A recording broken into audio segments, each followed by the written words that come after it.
ठाकरे गट हे आक्रमक झालेत आणि सध्या कल्याणच्या लाल चौकी परिसरामध्ये जर आपण बघितलं मोठ्या प्रमाणात पोलिसांचा बंदोबस्त या ठिकाणी पाहायला मिळत आहे। आणि आता या ठिकाणी आंदोलनाला सुरुवात झाली आहे। शिंदेचे जे प्रमुख नेते असतील, कार्यकर्ते, पदाधिकारी हे घंटा वाजवत या ठिकाणी आंदोलन करण्यात या ठिकाणी दाखल झालेत आणि पोलिसांनी देखील त्यांना सूचना दिल्या आहेत, कुठल्याही प्रकारचा अनुचित प्रकार या ठिकाणी घडू नका, तसं त्यांना नोटीस देखील देण्यात आली होती।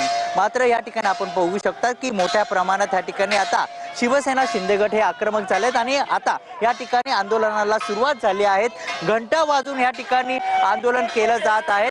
मोठ्या प्रमाणात या ठिकाणी पोलिसांचा बंदोबस्त पाहायला मिळत आहे आणि या ठिकाणी आपण जर बघितलं तर या ठिकाणी मोठ्या प्रमाणात या ठिकाणी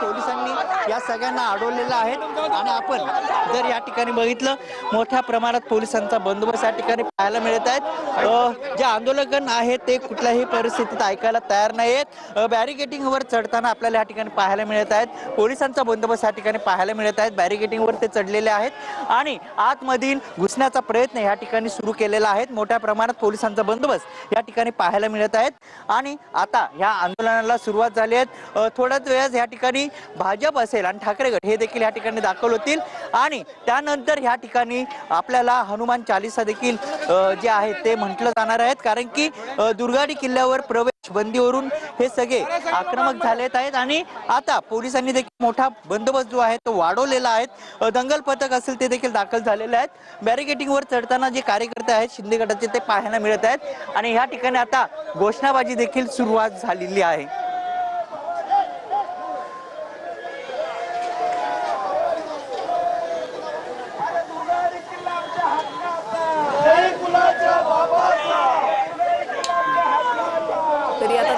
आपण जर बघितलं बॅरिकेडिंगवर आता हे जे शिवसेनेचे कार्यकर्ते आहेत, पदाधिकारी आहेत ते या ठिकाणी चढलेले आहेत आणि संपूर्ण लाल चौकीमध्ये आपल्याला आंदोलक जे आहेत ते दाखल झालेले आहेत। आता या ठिकाणी थोड्याच वेळात जे आहेत ते या ठिकाणी देखील आता जे कार्यकर्ते असतील ते दाखल होतील।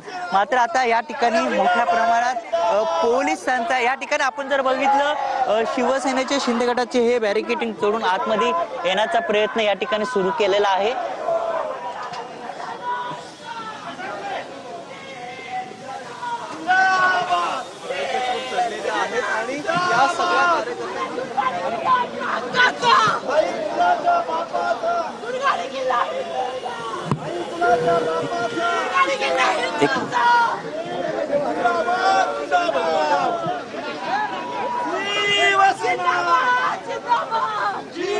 आपण जर बघितलं ते शिवसेनेचे कार्यकर्ते आहेत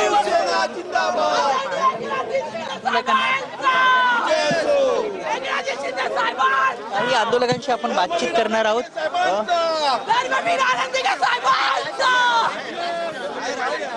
गेल्या अनेक वर्षापासून दुर्गाडी आईजवळ आम्हाला सगळ्या हिंदू लोकांना अडवलं जातं। या ठिकाणी गेल्या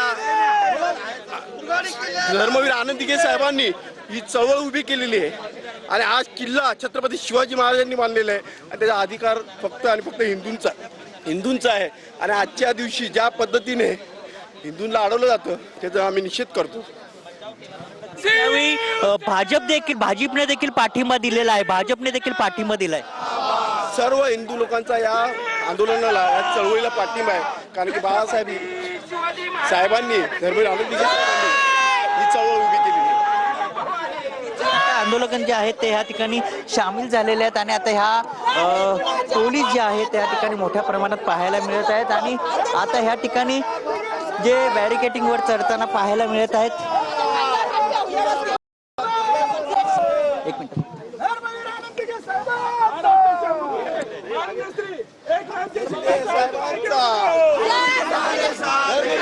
आपल्याला पाहायला मिळत आहेत या ठिकाणी मोठ्या प्रमाणात जे शिंदेचे कार्यकर्ते ते दाखल झालेले आहेत आणि आता या ठिकाणी भाजप देखील या ठिकाणी दाखल होत। धर्मवीर आनंद दिघे साहेबांचा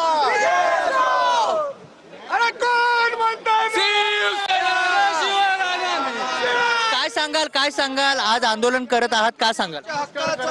आम्ही पहिले ज्या ठिकाणी दुर्गा देवी मंदिरामध्ये जाण्यासाठी हिंदू बांधवांना रोखलं जातं नमाज पठणाच्या वेळी, मुळात नमाज पठण हे मस्जिदमध्ये केलं जातं, ते रोडवर केलं जात नाही, याचा जाहीर निषेध आम्ही करतो की ज्या प्रशासनाने, खरं तर पोलीस प्रशासन यांनी हे सगळी शिस्त लावली पाहिजे, परंतु विनाकारण हिंदू बांधवांना त्या ठिकाणी अडवलं जातं. आम्ही कधी कुठल्याही धर्माचा विरोध करत नाही, पण ज्यांनी त्यांनी आपला धर्म आपल्या मंदिरामध्ये पाळला पाहिजे, हे आमच्या हिंदू म्हणून आमची भूमिका आहे. यासोबत जिल्हा प्रमुख गोपाल लांडगे देखील दाखल झालेले आहेत. आंदोलनात सामील असेल तर आवाज द्या आणि जागा नका अडवू. काय म्हणाल? पहिलेपासून धर्मवीर आनंदगे साहेब, हिंदू सम्राट शिवसेना प्रमुख बाळासाहेब ठाकरे यांनी सुरू केलेलं हे आंदोलन आहे आणि त्यानंतर धर्मवीर आनंदगे साहेब आणि आता एकनाथजी शिंदे साहेब यांच्या नेतृत्वाखाली गेले अनेक वर्ष हे आंदोलन होत आहे. आमच्या मंदिरामध्ये दुर्गाडी देवीचं दर्शन घेणं हा आमचा हक्क आहे, तो कोणी डावलू शकत नाही आणि त्याच्या निषेधार्थ हे आंदोलन केलं जातंय. याच्यामध्ये अनेक हिंदू संस्था सामील होत असतात. या बाबतीमध्ये हा कोणाच्या पक्षाचा कार्यक्रम नाही तर हिंदुत्वाच्या अस्तित्वाचा कार्यक्रम आहे आणि त्याच्यामुळे इथे कोणी राजकारण आणू नये. त्यांना उपरती आले असेल, त्यांना कळलं असेल हिंदूंच्या नावावरती आपण मतांची भीक मागतो आणि आपण